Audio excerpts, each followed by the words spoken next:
bertemu lagi kita di video saya kali ini. Hari ini saya nak berkongsikan sebuah cerita seram yang saya alami sendiri.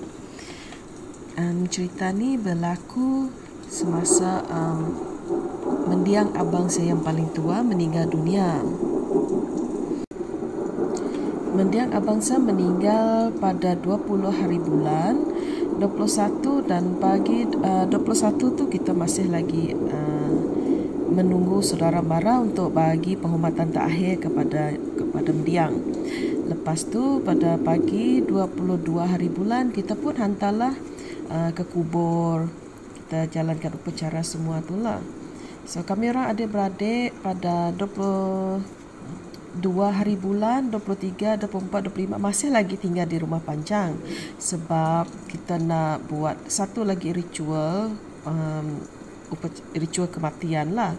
Selepas orang meninggal untuk beberapa hari kita akan ada ritual berserarak bungai. Okay. Sebelum itu pada malam 22 hari bulan selepas menghantar abang mendiang ke kubur, malam itu berlaku gangguan dekat saya lah sebab orang lain tiada yang mendengar, cuma seseorang saja. Kayaknya macam ni. Malam tu kan kami orang tidur awal sebab beberapa malam tidak tentu tidur kejap, lepas tu bangun lagi sebab kalau masa hari kematian tu, masa 2 hari tu memang kita perlu meratapinya di ruai selama 2 malam. So ramailah saudara mara yang datang dan kita memang tidak tidur lah, banyak berbual-bual. Lepas tu diorang semua sudah tidur. Saya ni memang jenis yang susah nak tidur, jadi saya memang ambil masalah untuk tidur. Jam masa tu nak tunjukkan pukul 1, pukul 2 pagi. Okay. Mulalah saya mendengar bunyi bising di dapur. Bunyi tu macam orang ambil pinggan, ambil sudu, gelas berlaga-laga macam tu. Lepas tu ada dengar bunyi orang bercakap-cakap. Saya tanya-tanyalah dalam hati, siapa pula yang makan-makan malam-malam ni? Jadi saya ingat diorang adik dengan abang saya ada satu lah abang yang nombor 4 saya. Lepas tu adik saya dengan 2 orang adik saya perempuan dengan lelaki, mereka semua ni ada keluarga masing-masing lah, semua tidur di bahagian bilik baru. Okay, bilik baru aka boleh juga jadi ruang tamu yang bersambung dengan dapur. Jadi saya, bapa saya, abang saya nombor 3, suami saya tidur dekat ruang tamu dan mak saya pula tidur di bilik yang berdekatan dengan ruang tamu. Jadi yang bising-bising tu saya ingat adalah mereka yang tidur bilik baru tu ataupun aka ruang tamu. Okay. Lepas tu kan saya ada juga dengar diorang tu macam berbual-bual. Lepas tu bunyi tapak kaki berjalan-jalan semua tu. So bila saya dengar betul-betul perbualan tersebut, butir-butir percakapan tu tidak dapat didengar. Memang kita dengar bunyi orang bercakap, tapi bila kita dengar betul-betul dia punya butir-butir percakapan tu tiada. Okay. So mulalah fikir macam-macam sebab saya tahu kan, sebab abang saya ni dia memang suka makan malam. Abang saya yang sudah meninggal tu tadi tu.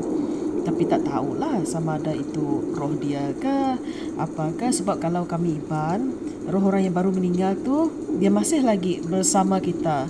Dia belum pergi lagi daripada kita. Sebab itu kami orang iban ada satu lagi upacara untuk menceraikan roh tu daripada kita macam tu. Selepas itu kan saya buat tak tahulah, buat tak dengar. Lepas tu lama-lama kemudian saya tidur.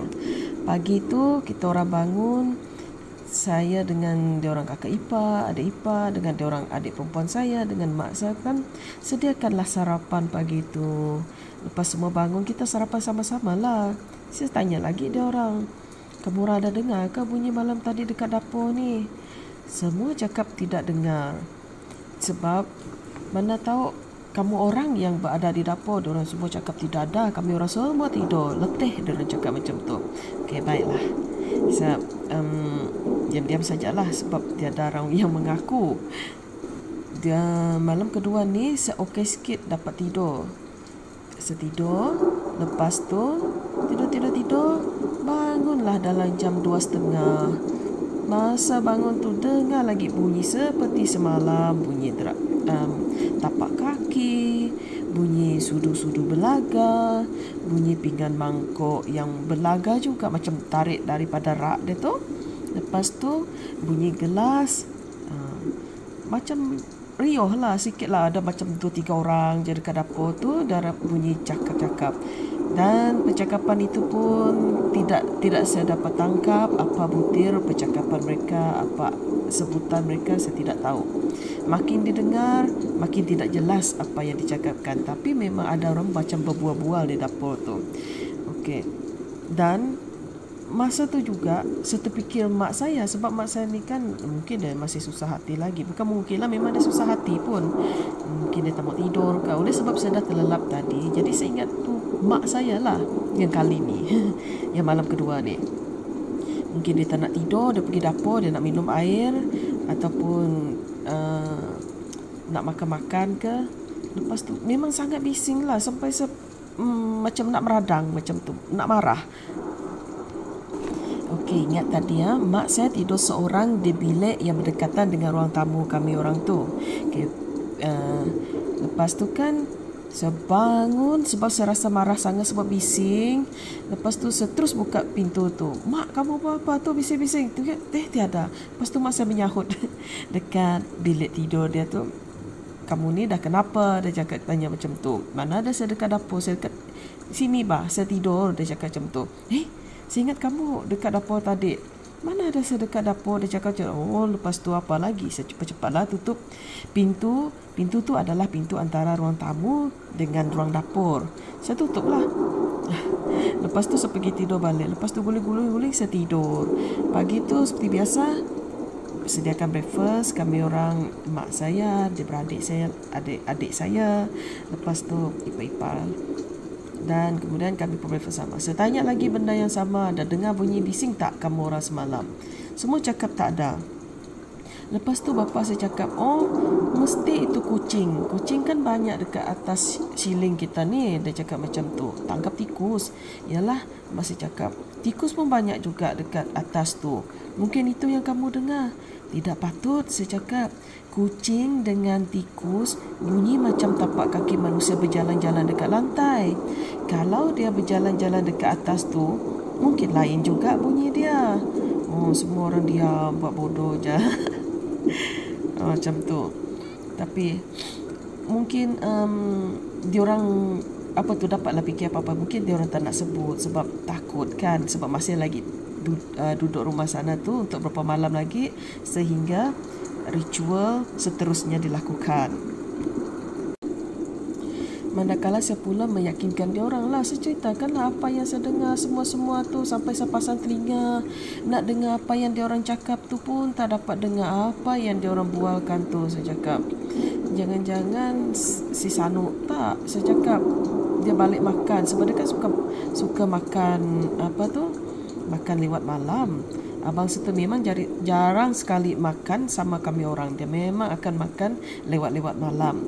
Sampai kan ada jugalah dia orang setuju dengan pendapat saya, mungkin juga roh mendiang ke siapa-siapa ke, sebab mungkin ada datang makan, sebab dia belum tahu lagi dia meninggal.